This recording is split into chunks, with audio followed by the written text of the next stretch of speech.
अस्सलाम वालेकुम दोस्तों, स्वागत है आप सबका आपके अपने यूट्यूब चैनल स्काई टेक में। दोस्तों, आज की इस वीडियो में हम बात करेंगे किवा के बारे में।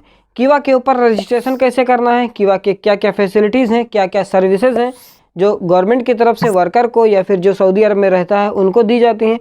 आज की इस वीडियो में हम इन सारी बातों के ऊपर बात करेंगे और क्या क्या इसमें और कैसे किया जाता है, सारी बातें इस वीडियो में आप लोगों को मैं बताऊंगा। किवा को सऊदी अरब की ministry of human resource and social development ने लॉन्च किया है।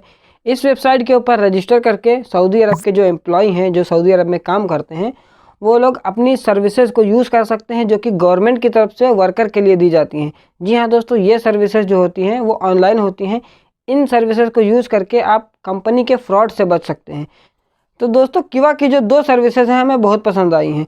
किवा के ऊपर रजिस्ट्रेशन करने के बाद आप किसी दूसरी कंपनी के साथ जहां आप ट्रांसफ़र लेना चाहते हैं, आपका अगर कॉन्ट्रैक्ट ख़त्म हो गया है इस कंपनी में और आप दूसरी कंपनी में ट्रांसफ़र चाहते हैं, तो उसके बाद आपका जो डॉक्यूमेंट्स है, आप क्या काम करते हैं, आपकी सैलरी कितनी है, आपको क्या क्या सर्विसेज प्रोवाइड की जाती हैं कंपनी की तरफ से, उन सारे डॉक्यूमेंट्स को आप किसी दूसरी कंपनी के साथ शेयर कर सकते हैं इस वेबसाइट के थ्रू।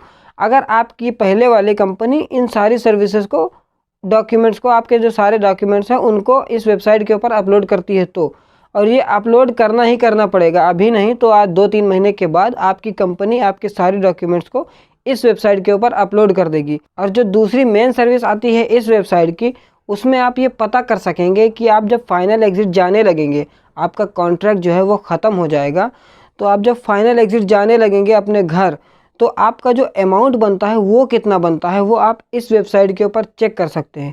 आपको ये भी बता दें कि ये जो अमाउंट है वो आपके जो 21 दिन का जो बोनस, 1 साल के ऊपर जो 21 दिन का बोनस है वो, और आपके टिकट के पैसे, इन दोनों से अलग है। यानी कि ये पैसा जो आपको इस वेबसाइट के ऊपर दिखेगा वो पैसा आपकी कंपनी को देना ही देना पड़ेगा।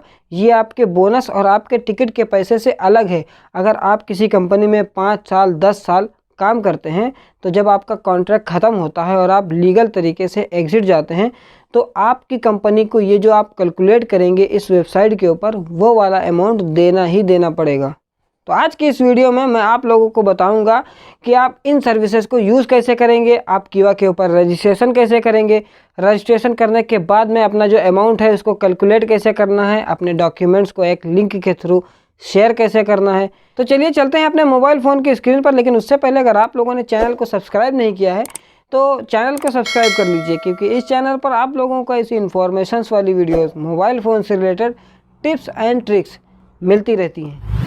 दोस्तों, किवा के ऊपर रजिस्ट्रेशन के लिए आपको अपना क्रोम ब्राउज़र ओपन कर लेना है, और क्रोम ब्राउज़र ओपन करने के बाद यहाँ सर्च बार में टाइप करना है QIWA किवा। जब आप इसे सर्च कराएंगे तो ऊपर की तरफ होम किवा नाम से एक ऑप्शन मिल जाएगा। आपको इसके ऊपर क्लिक करके नए पेज को ओपन कर लेना है। जैसे ही आप इसके ऊपर क्लिक करेंगे कुछ इस तरह का इंटरफेस नज़र आएगा। आपको ऊपर 3 लाइन के ऊपर क्लिक करना है, तो आपको 2 ऑप्शन दिखेंगे, एक रजिस्टर का और एक साइन इन का। आपको रजिस्टर के ऊपर क्लिक कर देना है और यहाँ आपको ऑप्शन मिल जाएगा इकामा नंबर एंटर करने का। तो मैं अपना यहाँ पर इकामा नंबर एंटर कर देता हूँ, और उसके नीचे आपको अपने इकामा की एक्सपायरी डेट को फिल करना है। तो जल्दी से मैं अपनी इकामा की एक्सपायरी को फिल कर देता हूँ, जो कि हिजरी में होना चाहिए, वही एक्सेप्ट करेगा, और अंग्रेज़ी तारीख यानी इंग्लिश तारीख को ये एक्सेप्ट नहीं करेगा। तो मैं यहाँ पर अपने इकामा की एक्सपायरी को एंटर कर चुका हूँ। अब मैं क्लिक करूँगा वेरीफाई माई इन्फॉर्मेशन के ऊपर। उसके ऊपर क्लिक करने के बाद कुछ इस तरह का इंटरफेस नज़र आएगा। यहाँ पर आपके उस नंबर पर OTP आएगा जो नंबर आपकी अबशर ID के ऊपर रजिस्टर किया गया है। तो वो नंबर आप मोबाइल फ़ोन में पहले ही डाल लें, क्योंकि उसी नंबर के ऊपर OTP आएगा जो अबशर मशीन के ऊपर रजिस्टर किया जा चुका है। तो OTP तो हमारा आ चुका है, और उस OTP को मैं यहाँ नीचे फिल कर देता हूँ। फिल करने के बाद मैं नेक्स्ट के ऊपर क्लिक करूँगा, तो यहाँ हमसे ईमेल आईडी और पासवर्ड मांगा जाएगा। तो ईमेल आईडी तो आप अपनी सही डालिए, लेकिन जो पासवर्ड आपको बनाना है वो ईमेल आईडी का पासवर्ड नहीं मांग रहा है। यहाँ पर आपको नया पासवर्ड क्रिएट करना है। ध्यान रहे, पासवर्ड बनाते टाइम पहला लेटर जो है वो कैपिटल लेटर में होना चाहिए, बाकी सब स्मॉल लेटर में होना चाहिए, और कुछ नंबर भी होना चाहिए और कुछ सिंबल भी होना चाहिए। आप स्क्रीन पर देख सकते हैं, कुछ इस तरह का आप पासवर्ड क्रिएट कीजिएगा। अगर इनमें से कोई भी चीज़ कम है तो आपका पासवर्ड क्रिएट नहीं होगा। कैपिटल लेटर, स्मॉल लेटर और सिंबल और नंबर, इतने चीज़ ज़रूरी हैं आपका मजबूत पासवर्ड क्रिएट करने के लिए। तो मैंने यहाँ पर अपना पासवर्ड क्रिएट कर लिया है। कैपिटल लेटर भी डाला है, स्मॉल लेटर भी डाला है, नंबर भी डाला है और एक सिंबल भी डाला है। मैं यहाँ एंड के सिंबल को एंटर कर देता हूँ। उसके बाद आपको नेक्स्ट के ऊपर क्लिक कर देना है। जैसे ही आप नेक्स्ट के ऊपर क्लिक करेंगे तो ऊपर आपसे मोबाइल नंबर मांगा जाएगा। तो यहाँ पर आप कोई सा भी मोबाइल नंबर डाल सकते हैं। इसी मोबाइल नंबर के ऊपर आपको जितने भी किवा की तरफ से मैसेज आएंगे इसी मोबाइल नंबर के ऊपर आएंगे। तो इसको सेंड के ऊपर क्लिक करेंगे तो इसके ऊपर भी एक OTP आएगा और उस कन्फर्मेशन कोड को यानी OTP को हमें यहाँ नीचे फिल कर देना है, जो कि 4 डिजिट का होगा। तो OTP तो आ चुका है और उसको मैं यहाँ पर फिल कर देता हूँ जल्दी से। और अब क्रिएट अकाउंट के ऊपर क्लिक कर देते हैं। जैसे ही आप क्रिएट अकाउंट के ऊपर क्लिक करेंगे आपका अकाउंट जो है ये 100 तक होगा और आपका अकाउंट क्रिएट हो जाएगा। तो मेरा अकाउंट क्रिएट हो चुका है किवा के ऊपर और अब ये रेडी टू यूज़ है, यानी अब इसकी सारी सर्विसेज मैं यूज़ कर सकता हूँ। नेक्स्ट टाइम जब भी आप किवा की वेबसाइट को ओपन करेंगे तो आप फिर यहाँ पर लॉगिन के ऑप्शन के ऊपर क्लिक करेंगे, ना कि रजिस्टर के ऑप्शन के ऊपर। और जो ईमेल आईडी और पासवर्ड बनाया है उसी को एंटर करना होगा। तो ये तो हो गया रजिस्ट्रेशन का तरीका। और अब हम बात करेंगे उन 2 मेन सर्विसेज के बारे में, किवा की मेन सर्विसेज के बारे में, जिनके बारे में मैंने बात की थी। तो दोस्तों किवा के ऊपर रजिस्टर होने के बाद कुछ इस तरह का इंटरफेस आपको नज़र आएगा। यहाँ आपका इकामा नंबर, डेट ऑफ बर्थ और नेशनलिटी वगैरह सब कुछ दिख जाएगा। और आपका कौन सा वीज़ा है, आमिल का है या फिर खैयात का या फिर ड्राइवर का, वो भी यहाँ आपको दिख जाएगा। आप उसके नीचे आएंगे तो end of service calculator and employ policies and share profile. तो शेयर प्रोफाइल के ऊपर क्लिक करके आप अपनी इन्फॉर्मेशन दूसरी कंपनी के साथ या फिर दूसरे कफील के साथ शेयर कर सकते हैं। तो चेक करते हैं कि कैसे शेयर करना है। तो जब आप शेयर प्रोफाइल के ऊपर क्लिक करेंगे तो आपको यहाँ पर एक लिंक दिख जाएगा। तो आपको कुछ नहीं करना है, आपको इस लिंक को कॉपी कर लेना है यहाँ से। अब ये आपका लिंक कॉपी हो चुका है। लिंक कॉपी होने के बाद आप व्हाट्सएप को ओपन कर लीजिए या फिर जिस प्लेटफॉर्म से आप ये मैसेज को सेंड करना चाहते हैं उसको ओपन कर लीजिए। मान लीजिए कि मैं अपने इन कफील के पास भेजना चाहता हूँ। ऐसे ही एक नंबर के ऊपर मैं डेमो करके दिखाता हूँ। तो आप यहाँ पर लॉन्ग प्रेस करेंगे, फिर पेस्ट कर देंगे तो वो लिंक यहाँ पर सेंड हो जाएगी इस तरह से। तो लिंक सेंड करने के बाद आपका कफील जो है वो यहाँ पर लिंक के ऊपर क्लिक करके ओपन करके वहाँ तक पहुँच सकता है और उसको पता चल जाएगा कि आपकी जो सर्विस है, आप कितने साल से सऊदी में रहते हैं, आप क्या काम करते हैं, कहाँ रहते हैं, किस कंपनी में काम करते हैं, आपकी सैलरी कितनी है, ये सब वो पता कर सकता है।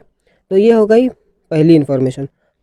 और दोस्तों दूसरी सबसे बड़ी बात जो आती है वो ये है कि एंड ऑफ सर्विस कैलकुलेटर, यानी जब आप एग्ज़िट जाने लगे, जब आप फाइनल एग्ज़िट जाने लगे लीगल तरीके से, आपको बार बार ये बात बता दें लीगल तरीके से, यानी आपका कॉन्ट्रैक्ट ख़त्म होना चाहिए और आपका कफील आपको एग्ज़िट भेजने के लिए राज़ी होना चाहिए।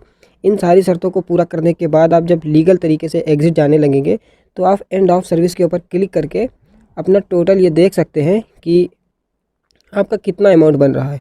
तो लिमिटेड पीरियड का मतलब है आपका कॉन्ट्रैक्ट पहले से ही है या फिर अनलिमिटेड पीरियड के ऊपर है। तो हम फिलहाल लिमिटेड पीरियड के ऊपर, यानी कि 2 साल का या 4 साल का जितना भी है उसको हम यहाँ पर सिलेक्ट, लिमिटेड पीरियड के ऊपर सिलेक्ट रहने देते हैं। फिर यहाँ पर है reason of the end of contract, यानी आपका जो कॉन्ट्रैक्ट ख़त्म हुआ है उसकी क्या वजह है। तो उस वजह को आप यहाँ पर सिलेक्ट कर लीजिए। कई सारी वजह हैं, कॉन्ट्रैक्ट पीरियड एक्सपायर हो गया है या फिर आप टर्मिनेशन देना चाहते हैं, कोई सा भी एक। अगर आपने टर्मिनेशन दिया यानी कि इस्तीफ़ा दिया है तो आप इसके ऊपर 2 नंबर वाले ऑप्शन के ऊपर क्लिक करेंगे। अगर आपका एग्रीमेंट ख़त्म हो गया है तो आप उसके सबसे ऊपर वाला जो ऑप्शन है उसके ऊपर क्लिक करेंगे। तो फिलहाल हमको चेक करना है कि हमारा कॉन्ट्रैक्ट जो है वो ख़त्म हो गया है, तो हम ऊपर वाले ऑप्शन को क्लिक कर लेंगे। और फिर नीचे आता है मंथली सैलरी। आपको वो सैलरी यहाँ पर एंटर करनी है जो कि आपकी बेसिक सैलरी है। आपके कॉन्ट्रैक्ट पेपर के ऊपर जो बेसिक वेज थी, बेसिक सैलरी, उसको आपको यहाँ पर एंटर करना है। तो मान लीजिए हमारी बेसिक सैलरी जो है वो 1000 रुपये है, तो मैं यहाँ पर 1000 एंटर कर देता हूँ। उसके बाद कब आपका ये कॉन्ट्रैक्ट स्टार्ट हुआ था उस डेट को आपको यहाँ पर सिलेक्ट करना है। तो मैं तो आया था 2016 में, तो मैं यहाँ पर 2016 को सिलेक्ट कर लेता हूँ। 2016 में आया था नवंबर में, तो मैं यहाँ से नवंबर को सिलेक्ट कर लेता हूँ, नवंबर की 15 तारीख। और अब एंड ऑफ लास्ट कॉन्ट्रैक्ट, यानी आपका कॉन्ट्रैक्ट जो है वो ख़त्म कब हो रहा है, यानी आप कब घर जा रहे हैं एग्ज़िट। तो उसके लिए आप सिलेक्ट डेट, यहाँ पर फिर आप डेट सिलेक्ट कर लीजिए। मान लीजिए मैं जनवरी के 2022 में जाऊँगा, जनवरी के 2022 में।